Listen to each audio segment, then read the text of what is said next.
You're listening to part 4 in the series, Joli Truelson, Connecting the Dots. They're not personally invested in Joli or her case. They don't understand it. They didn't understand the suspect. This guy is a psychopath. It was late Monday evening, 10 minutes to 11 to be exact, and a late model, two-door, hardtop, probably gold-colored car stopped. The long-haired, about 30-ish driver, the car drove east toward St. Paul. Like, nothing rules this guy out, and nothing has since the beginning.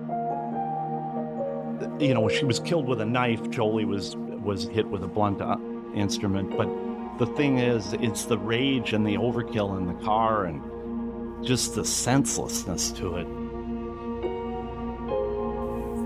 You know, for the longest time, I thought I picked up a hitchhiker and I stabbed her and I put her in a snowbank. That's all I remembered until he brought out all the pictures.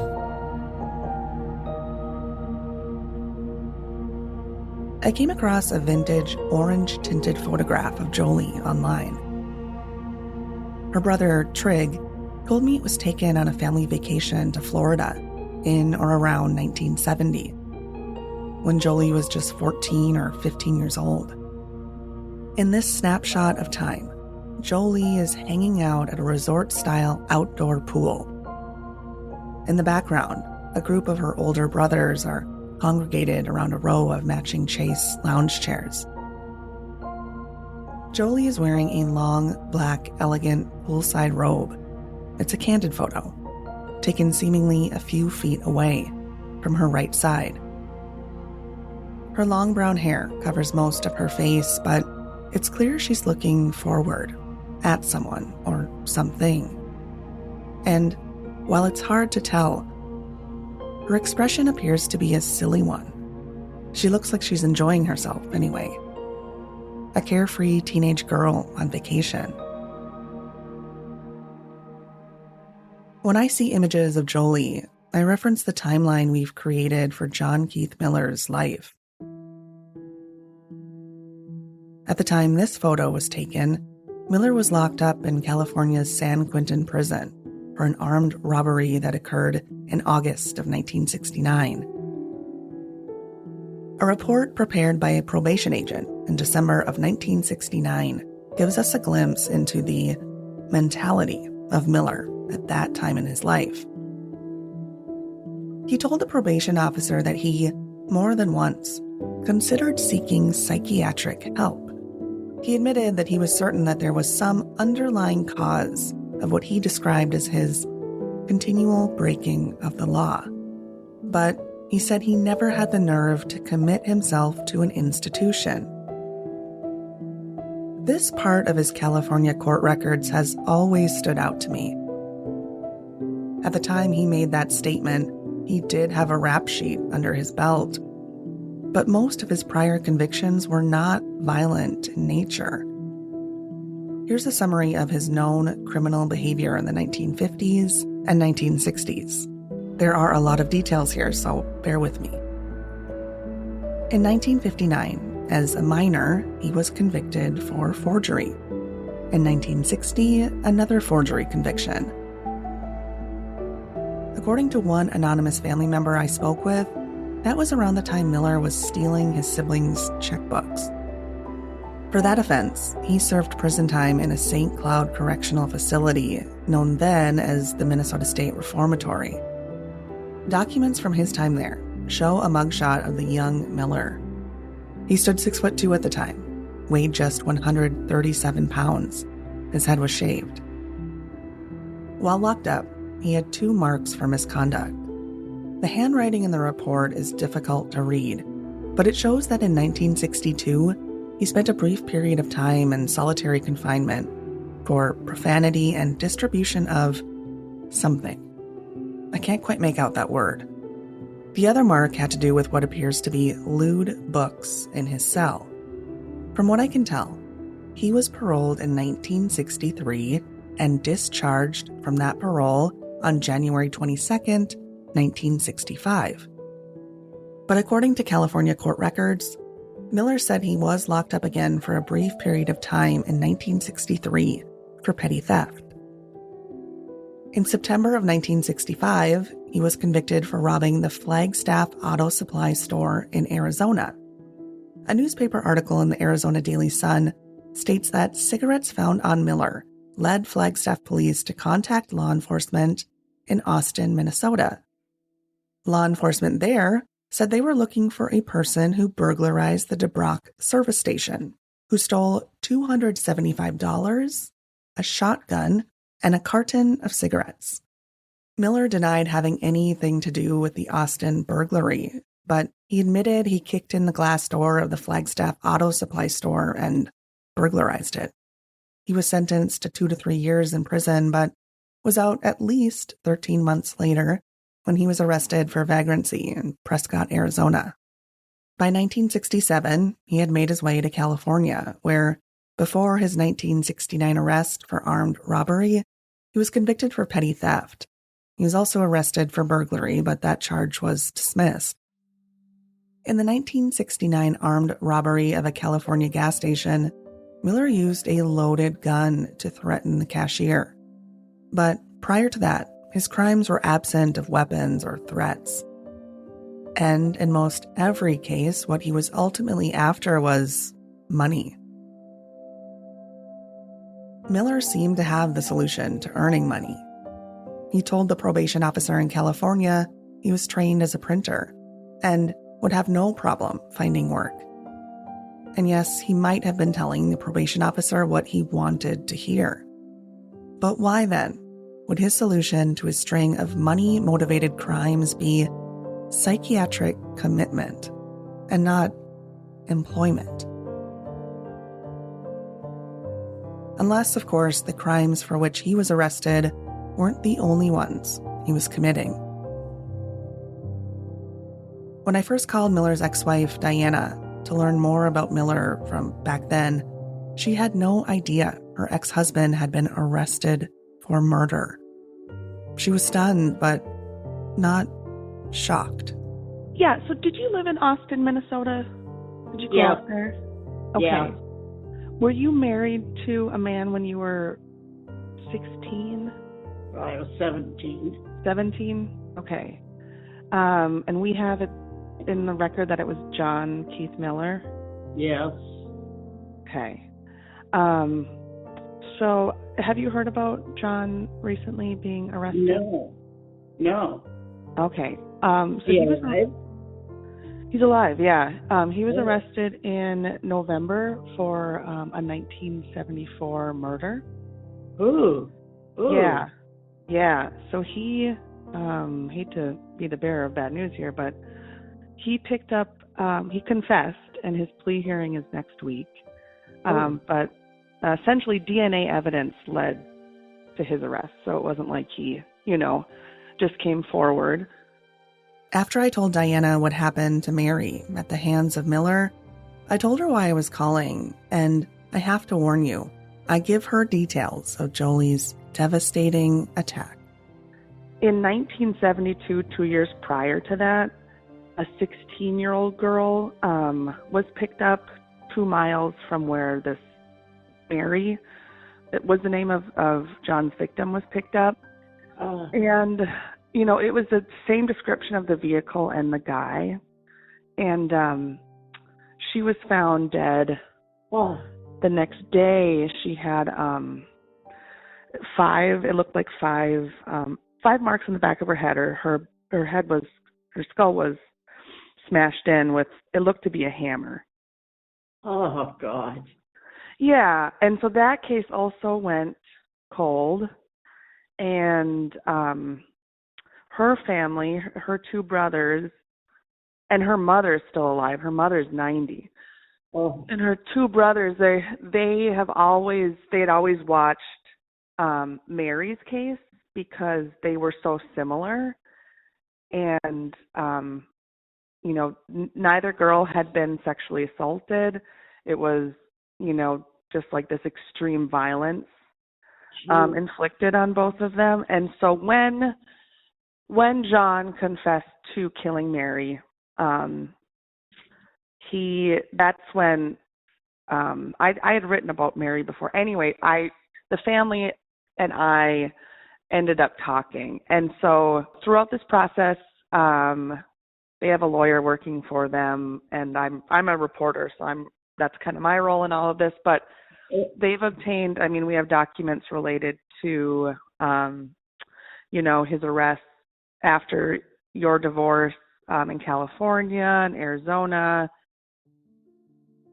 Diana has been incredibly helpful throughout this investigation.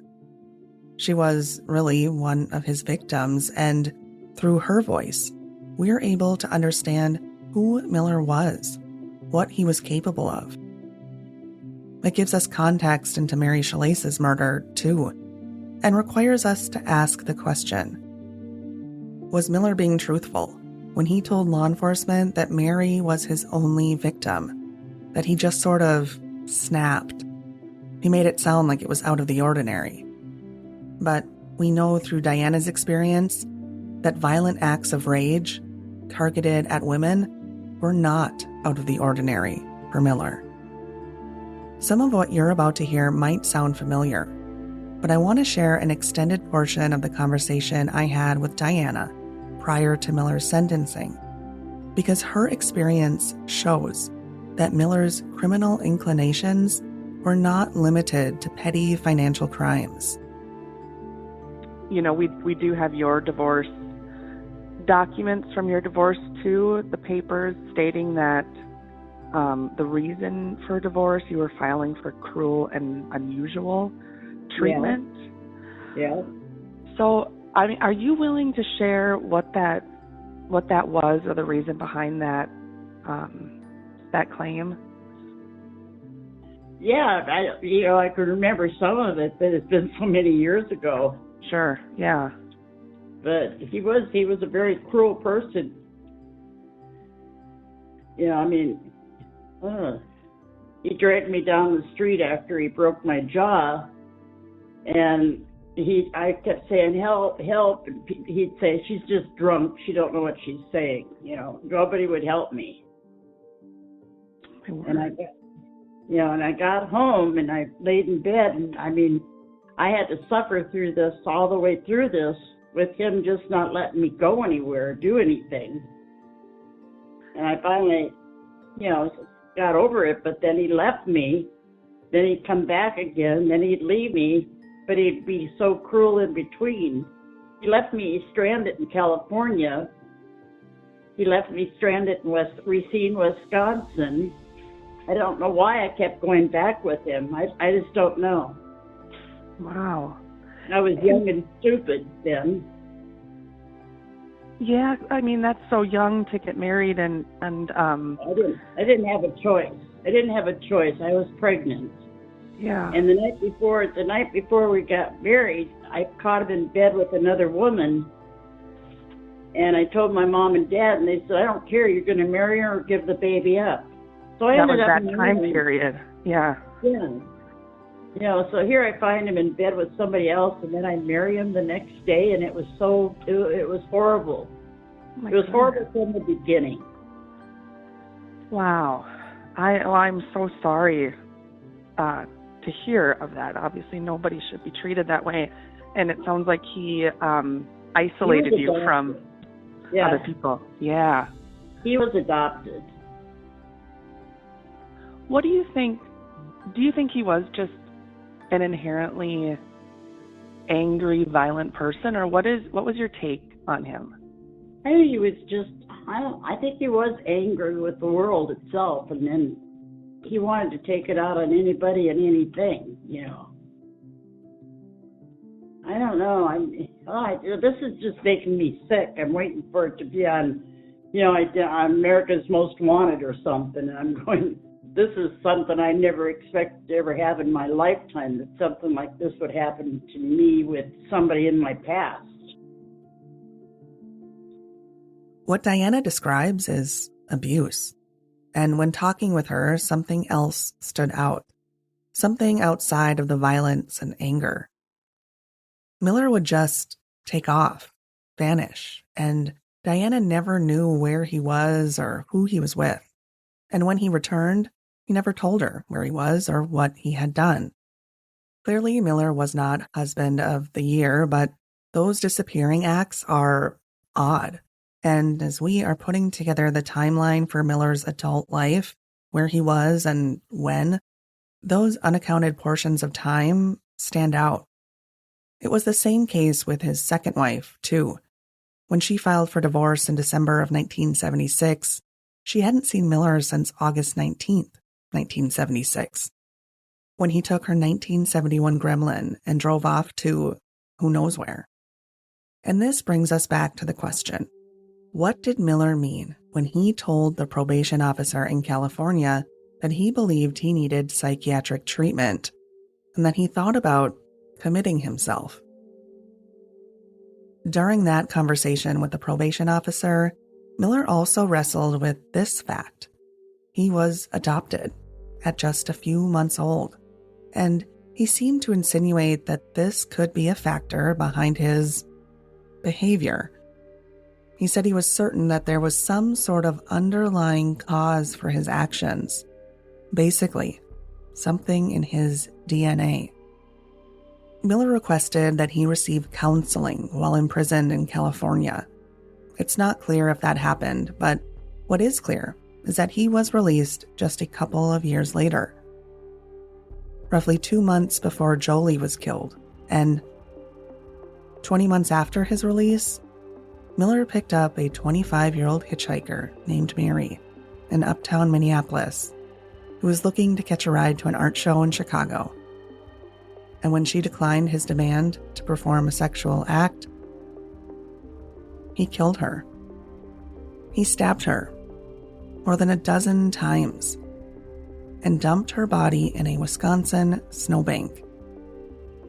Then he went on with his life. Mary's case is different than Joli's in one major way. Dunn County didn't throw out evidence. In Joli's case, evidence was discarded almost right away.